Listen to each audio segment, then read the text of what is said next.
E aí, galerinha da Talk to Me, beleza? Vamos lá, terça-feira, vídeo novo, diquinha nova. E hoje eu vou fazer aqui mais uma edição do O Teacher Responde, que vai ser usado esse vidinho para responder as perguntas das pessoas que vem deixando aí ao longo dos comentários, ao longo dos vídeos aí, ok? Antes de começar, eu queria agradecer a todos vocês que compartilharam, que curtiram o último vídeo, que adquiriram o livro lá da última review, e lembrar você que amanhã, não, quinta-feira eu volto aqui e vou falar mais sobre aquele livro 600 Phrasal Verbs. Tô lendo esse livro, meu, tem coisa da hora pra caralho, meu.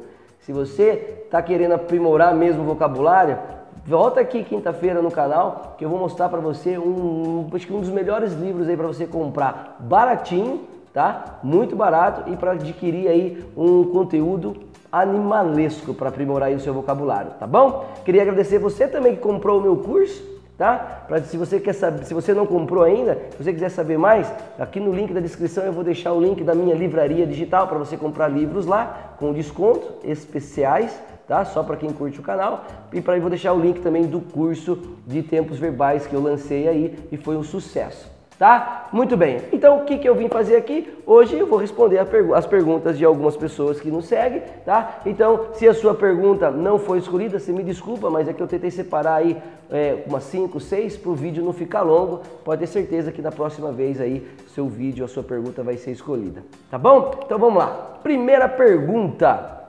Nossa, a capinha do iPad do professor é rosa. É rosa, mas eu comprei como cereja e tá imunda. Aliás, se alguém quiser me mandar uma capinha nova, por favor, tá? Depois me manda inbox, eu mando o endereço. Mas eu comprei como cereja, mas era cereja no nabo do cara, é rosa essa porra, mas tudo bem. Vamos lá. Bom, hi friend, I have a question. Pergunta do Samuel Camin. Hi friend, I have a question. O advérbio sempre tem que vir depois do verbo? Sempre tem que estar depois do verbo? Na frase, I play poker dangerously, está correta?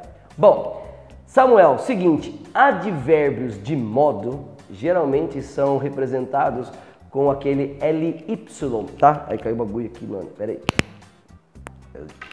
Eles são representados pelo LY no final, vai ter aquele sufixo LY. Então você pega o adjetivo, que é no caso o dangerous, e coloca o LY, ele fica dangerously, perigosamente. Tá aí uma dica. Se você quiser formar um advérbio, tá? De um adjetivo, é só você adicionar o LY naquele adjetivo, você tem um advérbio. E para que usa? Geralmente, fazendo isso, você vai transformar aquele adjetivo em um advérbio de modo. O que é advérbio de modo? São advérbios que indicam como aquele verbo, como aquela ação está sendo feita. Nesse caso, I play poker dangerously, você está dizendo que você joga poker perigosamente, está corretíssima, tá? E olha que legal, a diferença de um adjetivo para um advérbio. Adjetivo qualifica o substantivo. Adjetivo, substantivo, tá? Então você vai mudar o substantivo. Então a regra é adjetivo primeiro, substantivo depois. Beautiful car, dangerous game, ok? Já o advérbio, olha que legal, o advérbio modifica o vérbio. Não é vérbio, é verbo. É só para você entender, fazer essa relação aí para você não esquecer mais. Advérbio muda o verbo. Então você fala I drive dangerously, eu dirijo perigosamente. Or I play football carefully, eu jogo futebol cuidadosamente, que eu estou machucado. Informação super útil para você, ok? Então é assim, toda vez que você for usar então o advérbio de modo, ele vai ter que vir depois do verbo, por quê? Porque ele vai qualificar o verbo. Tá bom, Samuel? Beleza, garotinho? Vamos lá, próxima pergunta. Do Jaco Oliveira. Teacher, quando que usa o on the e o in the nas frases? Bom, galera, primeira coisa que você tem que saber é a diferença das preposições de lugar, tá? Geralmente as preposições de lugar mais usadas são in, on e at. O in, pensa comigo, para de tentar, mas professor, é muito difícil. Tenta pôr na sua cabeça que é fácil. Tenta lembrar que é fácil. Assim você já meio que automatiza o seu cérebro a pensar. A hora quando você aprender uma coisa, você aprende aquilo e acabou. Não tem que ficar tentando imaginar que vai dar certo, que não é, porque não é assim. Mas e se? Mas e se? Isso vai te fuder só, você não vai entender nada. Ó, in é a preposição em. On é a preposição em. At é a preposição em. In é o em no sentido de dentro de algum lugar, o on é no sentido de sobre em algum lugar e o at é o em no sentido de em algum lugar específico. Olha que legal os exemplos, ó. The pens are in the case. As canetas estão no porta-caneta, ok? Elas estão in the, no. O que é o in the? O in the é a soma do em mais o, que fica no. Então, o no, na realidade, é o in the, ou the, que vocês aí, super craques em pronúncia, os haters adoram. Para eu falar na, eu vou ter que saber se é in, se é on, se é at. Por exemplo, aonde que está o iPad? O iPad está na mesa, mas ele está dentro da mesa? Não, ele está sobre a mesa. Então, the iPad is on the table, porque na, em inglês, é a junção de em mais o a, fica na. Então o em, nesse caso que eu vou usar para na mesa, é o on, e o the, que é o artigo definido a, fica on the table.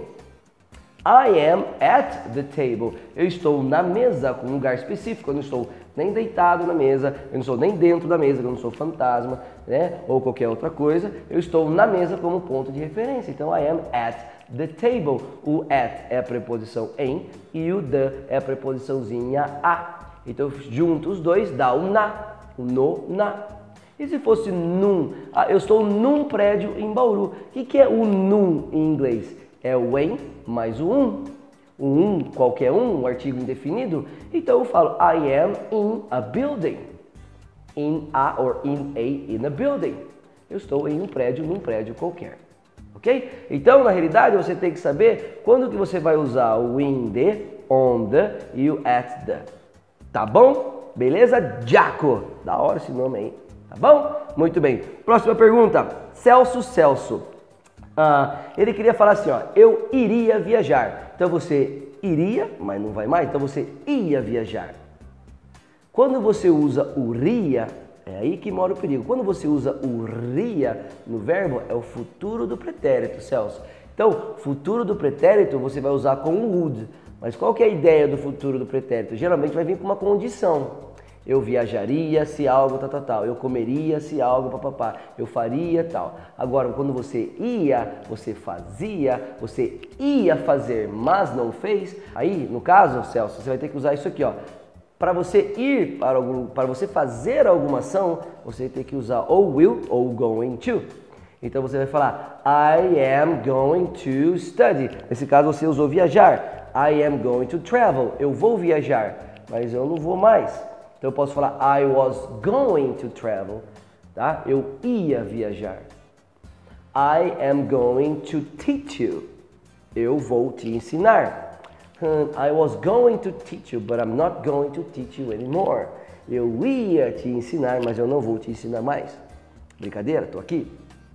Tá? Então, quando você for fazer essa coisa do eu ia fazer algo, usa o to be going to no passado. I was going to. Eu posso falar nós. We were going to move, but we didn't. Nós íamos mudar, mas não fizemos, não mudamos. Cuidado com o iria e com o ia. Tá? Iria é futuro do pretérito, é uma condiçãozinha aí. Já o ia, quando você ia fazer algo, né, que veio do verbo ir, do verbo vai, né, que a gente fala vai fazer, vai comer, mas você não faz, não vai fazer aquilo mais, você ia fazer, você usa o was ou were, no caso aí, para a pessoa correta. Beleza, Celso? Muito bem. Mais uma pergunta legal aqui, ó, do nosso amigo Partiu Portugal com Vinícius. Professor, o tanto como no someone, somebody, anyone, anybody, everybody, everyone tem o mesmo significado? Sim. Se você pensar anyone, someone, everyone, que mais?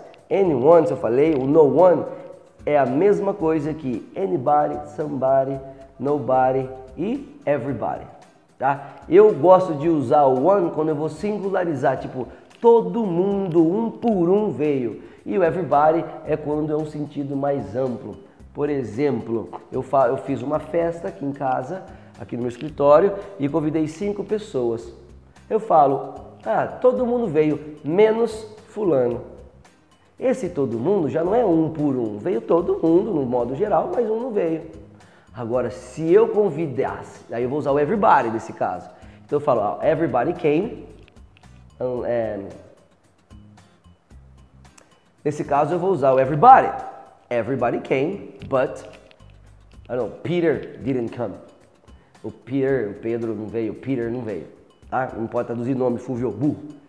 Tá? Então, se eu fosse falar, se no caso eu convidasse 5 pessoas, as 5 viesse, eu falava, oh man, everyone came. Todo mundo veio, os 5. Esse é um jeito que eu uso muito para diferenciar o everyone e o everybody, tá? Na minha cabeça, eu acredito que se você fizer isso, você também vai acertar, tá? Everybody, todo mundo, everyone, todos, um por um. Ok? Agora, já no someone, no somebody, é tudo a mesma coisa. Bom? Muito bem. Outra pergunta do Zé 150. Olha que da hora. Zé 150. E o to significa para e para separar verbos? Sim. A preposição to é a preposição para em movimento. Tudo que você tira de um lugar e mexe, coloca ela em outro, ela se movimenta para outro lugar, é to. Então, já fica uma dica ligada lá na pergunta lá do Jaco.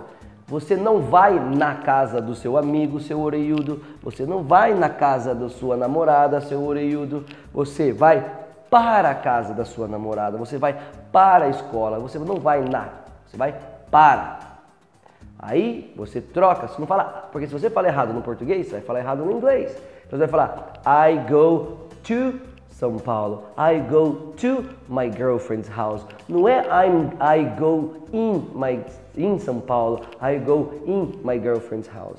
Porque o in é preposição de lugar. Preposição de lugar serve pra gente falar aonde algo está. E preposição de movimento nos ajuda a dizer para onde algo vai. Vai para. E quando eu tenho duas ações, numa ação, a primeira vai estar conjugada, geralmente a segunda vai estar no infinitivo. E qualquer verbo no infinitivo, ele é usado o to, ele vem juntinho com o to. Então como é que é o verbo comprar? Não é só buy, o verbo comprar é to buy. O verbo viajar é to travel. Então se eu quiser falar eu quero viajar, perceba que o segundo verbo viajar está no infinitivo, ele não está conjugado. Então eu falo o verbo eu quero, I want, e o segundo verbo, to travel. Eu quero viajar. Se você for falar, eu comprei isso para escrever, eu preciso isso para mandar, esse para já vai estar no to também. I bought this to write. Eu comprei isso para escrever. I bought this book to read. Eu comprei esse livro para ler. Também. Ok? Então pensem nisso, o to é a preposiçãozinha para algum lugar, tá? E o to também é usado para simbolizar aí o infinitivo do verbo que geralmente vai encontrar entre dois verbos, tá bom? Entre duas ações. Beleza, Zé 150? Ok? Muito bem. Por último, tá? Temos a pergunta, por último mesmo, temos a pergunta aqui do Jean Taborda. Professor, faz um vídeo explicando quando eu uso o a few e a little ao invés de some. Suas aulas eu junto muito. Valeu, Jean. Gente, seguinte. Primeira coisa, você tem que lembrar que few, eu já fiz um vídeo sobre isso, mas não tem problema. Se você está assistindo esse vídeo aqui, fica aqui que você vai aprender agora. O few é poucos no plural. Então você vai usar para substantivos que você consegue pôr no plural. E little você vai usar para substantivos que você não consegue pôr no plural. Você só põe no singular. Agora, quando você usa o a antes deles, vai dar a ideia de que aquilo é pouco, porém suficiente. Vamos pensar aqui, ó. Então eu falo que little é pouco, a little, um pouco. Se eu falar que eu tenho pouco dinheiro, eu não consigo sair. Vamos no cinema? Ah, não posso, eu tenho pouco dinheiro. Você, por exemplo, custa R$15 e você está com 10, então você fala que você tem pouco dinheiro. Não dá, não é suficiente. Porém, se o cinema custa 15 e você tem 17, não é muito dinheiro, é um pouco, porém suficiente. Então você fala, let's go to the movies. Ah, ok, I have R$17, I have a little money, so I can go. A mesma coisa acontece com o fio e a fio. Eu tenho aqui várias plaquinhas, vocês estão vendo aqui. Para mim, é poucas. Eu queria ter mais, não é suficiente para mim. Então eu falo, não, I have a few decorative plates. Eu tenho poucas placas decorativas. Eu queria ter mais. Mas para minha mãe, ela olhou e falou assim, nossa, eu acho que já tá bom, você tem pouca, mas já tá bom. Ela fala assim, you have a few decorative plates on your wall. Você tem um pouco ou poucas placas, porém no plural. Então essa é a diferença. A little e a few é quando você tem pouco de alguma coisa, porém aquilo é suficiente para você fazer aquilo que você quer. Daí você usa a regra do few para contável, coisas que você consegue colocar no plural, e o little você usa para coisas que você não consegue pôr no plural. Dinheiro você não consegue pôr no plural, sua anta. Pode falar, mas dinheiro é contável, eu conto R$1, R$2, R$3. Não, você conta a moeda, o dinheiro em si você não conta. Quanto dinheiro você tem na carteira? Eu tenho 10 dinheiros. Nossa, eu tenho muitos dinheiros. Não, você fala, eu tenho muito dinheiro. Café você não conta, água você não conta, tempo. Então, o que eu falo para vocês é o seguinte, few, vai ser, que é o oposto do many, vai usar sempre para palavras que você consegue pôr S. Você fala cafezes? Nossa, eu tomei 3 cafezes ontem, nossa, fiquei muito doido. Não, tomei café, tomei 3 xícaras de café, aí sim. Viu como muda? Xícaras você conta. Então você fala, I drank little or much coffee, ou I drank 3 or many or few cups of coffee. Beleza? Bom, galera, então é isso. Espero que vocês tenham curtido aí esse Teacher Responde, tá? Eu separei essas perguntas, eu achei essas super pontuais, que fogem um pouquinho aí do que eu venho fazendo nas últimas semanas, mas eu tenho vídeos explicando todos eles. Se você quer saber mais, tem uma playlist minha chamada Tudo sobre Gramática em Inglês. Nessa playlist tem vídeos explicando tudo, um por um desses aqui, em vídeos aí de 6, 7 minutinhos, que são mais explicativos aí, tá bom? Então é isso, pessoal. Queria agradecer mais uma vez a vocês, tá? Por estarem assistindo. Queria pedir para vocês também compartilhar esse vídeo, curtir esse vídeo, tá? Dá um like pra mim aqui. Se você não curtiu, dá um like também, que eu sei que você curtiu, tá? Mentiroso. Curtiu? Põe um like aqui pra mim. Não esquece de se inscrever no canal e não esquece que toda quinta-feira, tá? Eu vou voltar aqui depois de amanhã, e vou passar para vocês aí uma dica de livro. Então não perca essa playlist Tips for You. Tá bom, pessoal? Um beijo grande, tá? Boa semana para vocês. Até quinta. Fui.